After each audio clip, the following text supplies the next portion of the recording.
Hi மக்களே, welcome to Siva channel.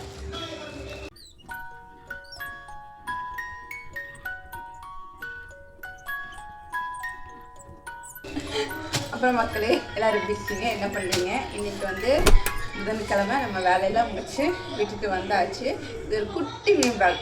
இன்றைக்கி வந்து என் வீட்டுக்காக வேலை செஞ்சுட்டு வர இடத்துல வந்து சந்தை போட்டிருப்பாங்க போல், அங்கேருந்து காய் வாங்கிட்டு வந்துருக்காரு. இவங்க நாட்டு சொரக்காய். இது வந்து நிறைய இடத்துல இங்கிட்டு இப்போ இந்த பீன்புதூரில் நாங்கள் இருக்கோம், இங்கிட்டலாம் இதை பார்க்குறதே இல்லை. இது மட்டும் வாரமானால் ஒரு நாட்டு சொரக்காய் வாங்கிட்டு வந்துருக்குது. இதில் சொதை கம்மியாக தான் இருக்குங்க, ஆனால் நிறைய விதை தான் இருக்கும். இது ஒன்று. அதுக்கப்புறம் நாளைக்கு பொரியலுக்கு பண்ணுறதுக்கு சுக்கிட்டு கீரை. இதில் மணத்தக்காளி நிறையா இருக்குது பார்த்தீங்களா. இந்த மணத்தக்காளி வந்து குழம்பு வச்சுருவோம், சுக்கிட்டு கீரை பொரியல் பண்ணுவோம். ஒரே இடத்துல 2 விதம் நாங்கள் பண்ணுவோங்க. அதுதான் எங்களோட பெரிய டேலண்ட்டு. அந்த மாதிரி தான் பார்த்து பார்த்து வாங்கிட்டு வருவார் எனக்கு. நெக்ஸ்ட்டு வந்து பார்த்தீங்கன்னா பார்த்தீங்களா சொல்லலை, அந்த சுக்கிட்டி காய் தனியாக நாளைக்கு இது நாளைக்கு கேட்க மாட்டேன், நாளானிக்கு இருக்கும். அந்த சுக்கிட்டி குழம்பு இதில் சூப்பராக இருப்பாருங்க அவரு. Plus strawberry. உங்கள் யாருக்கெல்லாம் ஸ்ட்ராபெரி பிடிக்கும்? இது என் பிள்ளைக்கு ரொம்ப பிடிக்கும். ஏதோ கிடச்சிருக்கு வாங்கிட்டு வந்திருக்கா என்னன்னு பார்த்து கேட்கலாம். அப்புறம் நாட்டு பீக்கங்காய். இது வந்து நாங்கள் கடையில் பண்ணிடுவோம். பார்த்தீங்கன்னா ஒரு காய் 20 ரூபான்னு சொல்லிட்டு 4 காய் வாங்கியிருந்துருக்கான். எங்கள் அத்தை ஊரில் இந்த வரையும் காய் சும்மாவே இருக்குங்க. ஏன்னா எங்களுக்கு சின்ன தென்னந்தோப்பு இருக்குது, அதில் ஒரு கண்டிப்பாக நமக்கு தேவையான காய் கிடைக்கும். அப்போ தேங்காய் அரைச்சி நாங்கள் யூஸ் பண்ணுவோம். இப்போ என்னாச்சு, எங்கள் அத்தை வேறு இடத்துக்கு வேலைக்கு போகிறனால எங்களுக்கு தேங்காயும் கிடைக்கிறத நம்ம தான் வாங்கிக்கணும். அப்புறம் இந்த பட்டை அவரை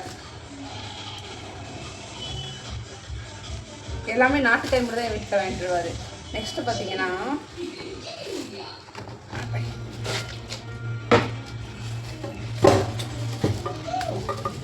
வாழைக்காய், மோரிஸ் நாட்டுப்பழம். இதை நம்ம பழுக்க வச்சு தான் சாப்பிடுவோம். பழுத்ததை வாங்கிட்டு வந்துட்டு பழிச்சு இதை நல்லா பழுக்க வச்சு அப்புறம் தான் சாப்பிடுவோம்.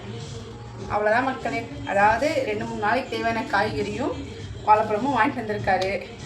இதோட மொத்த பட்ஜெட் பார்த்தீங்கன்னா ஒரு 250 நினைக்கிறேன். எப்படியே பார்த்தீங்களா எப்படி முறைச்சி நிற்கிறான்னு. ஹாய் சொல்லிட்டாங்க சொல்ல மாட்டியா? அது ஏன் அப்படி முறைச்சி நிற்கிறான்னா, பையன் வந்திருந்தா, அதாவது தங்கச்சி பையன் வந்துதான், அவன் கூட போகிறேன்னா நான் விடலை. அதனால வந்து நான் இல்லை, அவன் இங்கே இருக்க மாட்டேன்ட்டான், அவன் போயிட்டான். அதனால் வந்துட்டு அவளுக்கு சோகமாக இருக்குது தனியாக இருந்துட்டு.